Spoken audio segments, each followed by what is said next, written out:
Рад приветствовать жителей города Кызыла. Мы, Тувинское республиканское отделение КПРФ, завтра выходим на 1 мая. У нас подготовлено абсолютно все. Это и знамена организации «Дети войны», Ленинского комсомола, КПРФ. Мы выйдем дружной колонной.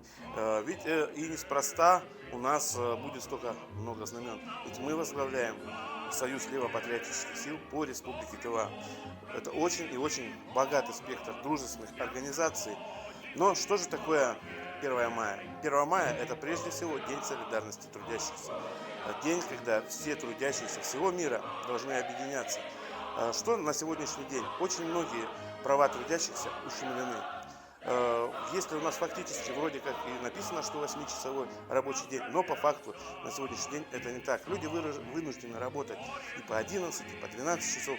Благо, хоть на сегодняшний день детей не заставляют работать, но я имею в виду